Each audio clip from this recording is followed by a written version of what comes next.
Okay, so are you like totally craving a book with darkness and romance and like a world you can just really sink your teeth into? No. Well, guess what? Right. We're diving into Scythe and Sparrow today. Based on this review, Ooh, it could be totally up your alley. I'm intrigued. I'm always down for some Gothic fantasy, especially with some romance. The question is, does it live up to the hype? That's what we're trying to find out, to help you decide if it's worth adding to your TBR. Let's crack this review open. First up, world building. Okay, so imagine a world where death isn't just like an idea, Yeah. but like a force with these beings called reapers.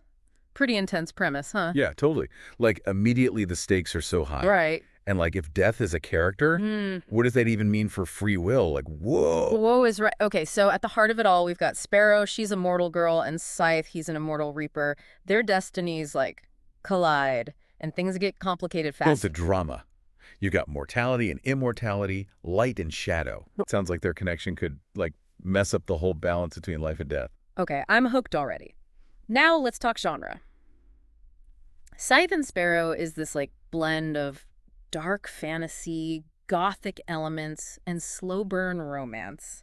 Does that even work? Well, that's what a lot of readers are asking, especially with, like, all the Romantasy stuff. Yeah. It seems like Brynne Weaver, the author, might be onto something, though. Mm-hmm. Like, the review highlights these, like, heart-fluttering moments against a backdrop of, well, chilling scenes. Like, picture Gothic cathedrals, graveyards, and then, boom, heart-stopping encounter. Ah, okay, I can picture it. Right. But hold on, the characters. The review keeps saying morally gray. What is that all about? Morally gray characters. It's not just a buzzword. It's how we're seeing heroes and villains these days. Interesting. Think about it. Neither Sparrow nor Scythe is purely good or evil. Right. They're just, like, in between, Right. making choices with, like, complex motives. See, not the typical good versus evil thing. Exactly. That's what makes them so captivating. You're, like, constantly questioning things. Yeah. Is Scythe really a bad guy? Can you root for Sparrow? Yeah. It's just like this, complexity that keeps you guessing.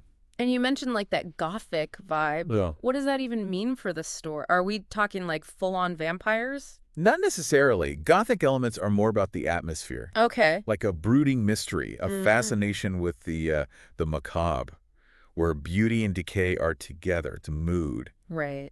And based on the reviewers' comments, it sounds like Weaver nails it. Like they said, hauntingly beautiful settings Yeah. and lyrical prose. You're making it sound really appealing. Yeah. But let's be real. Are there any downsides? Anything that might make someone say, maybe not for me? Well, every book has its quirks, right? Sure. One thing is the pacing. It's not action-packed. You know, it's more about atmosphere and character. So Yeah. if you need constant action, Yeah. this might not be it. So it's more of a slow burn. Exactly. That's a Yeah. fine wine. Ooh, I like that. You savor it. And speaking of savoring, there's like the emotional angst. Oh, yeah. This is a deep romance. So Yeah. if you want light and fluffy, Oh, I know. this ain't it. Not it. Got it. Definitely not a beach read. What about the magic system? Is that a potential hurdle? The magic system. Yeah. It's a big question. The reviews said it's deeply tied to the Reaper lore. Okay. Intricate, well-developed, but maybe a little tough to grasp at first. So if you like easy magic systems, Yeah. this might not be it. But if you're like me and like figuring out those intricacies, Yeah. then Scythe and Sparrow could be perfect.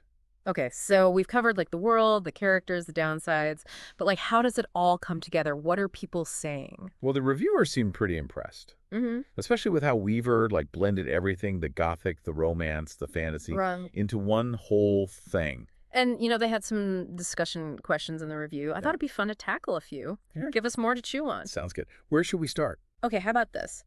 How does Scythe and Sparrow redefine, like, the idea of death in fantasy? We touched on it earlier, but I want to hear your take. Right. It's a big question because death is like everywhere in fantasy. Right? Yeah. But it's usually this distant thing, like a shadowy figure. Yeah, like the Grim Reaper. Exactly. But here, death is always there. It's these reapers who are just like part of life, Right. not just waiting at the end. They're like active. Makes you wonder how people would even live, you know? Right. It's not just a fear in the back of your mind. It's real. Would people be more reckless or more careful?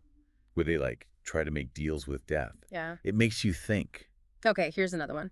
What makes Sparrow and Scythe's dynamics so compelling? And I'm not just talking about the forbidden love thing, Oh, the although... con, that's part of it. Right, but I think it's the contrast between them. You've got Sparrow, full of life, defiance, maybe a little naive. She's like everything vibrant and human. And then Scythe... Right, he's seen it all. Civilizations rise and fall. He's bound by duty, by all the souls he's reaped.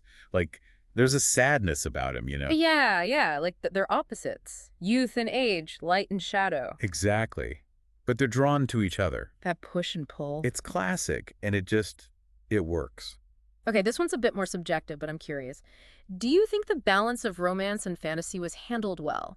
We haven't read it, so... True, but it seems like Weaver struck a balance. Yeah. The romance isn't just like an extra thing. Right. It's woven into the world, the magic. And it's not all perfect and happy, which is good. Yeah, it's got depth, angst. It makes it more real. Definitely. Okay, next one.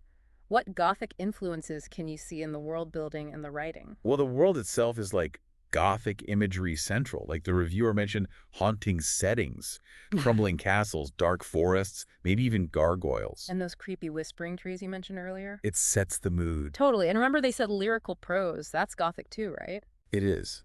Evocative language, imagery, emotions. The writing itself becomes part of the world. Yeah, it pulls you in. That's what's so great about Gothic fantasy. It's beautiful and decaying, you know? Yeah. Romantic and creepy. It speaks to us. Okay, last question, and this one's for you listening. Would you want to live in the world of Scythe and Sparrow? Why or why not? Imagine walking those streets knowing that death is, like, right there. Would you be scared or intrigued? Would you live differently? Knowing your lifespan isn't just chance. Whoa, that's a big one. Right. It's beautiful, but death is everywhere. Yeah, it's a lot to handle. It makes you appreciate our world, for sure. Definitely. But there's something about that world, you know, where life and death are blurry. Makes you question everything. And that's what's so cool about, like, speculative fiction, right? We get to explore these big questions in a fun way. I'm, like, ready to add this to my TBR, like, right now. Me too. Text has so much going for it. Right. Especially if you're into dark fantasy and all that. Yeah, but even if Gothic romance isn't your thing, I think there's enough here to, like, get anyone interested. The world, the characters, the whole death and immortality thing. It's like we've only just scratched the surface. Yeah, and that's what's so cool about these deep dives, right? You get a taste, and then you decide if you want to dive in. Exactly. So, final verdict. Is Scythe and Sparrow worth it? If you want a book that'll, like, make you think and question everything and sweep you away with the atmosphere, then yes, totally. But what if, like, you're still not sure? Maybe Gothic romance just isn't for you. Or the slow pacing. Right. Well, there's those other books the reviewer mentioned. Oh, yeah. The Undertaking of Heart and Mercy, Belladonna, Daughter of the Moon Goddess. Like, there's a whole world out there. So many books. So many books. Even if Scythe and Sparrow isn't for you, there's something else waiting. Definitely. Who knows? Maybe our next deep dive will be, like, your next favorite book. Ooh. I like that. Until then, keep reading, keep exploring. And happy reading.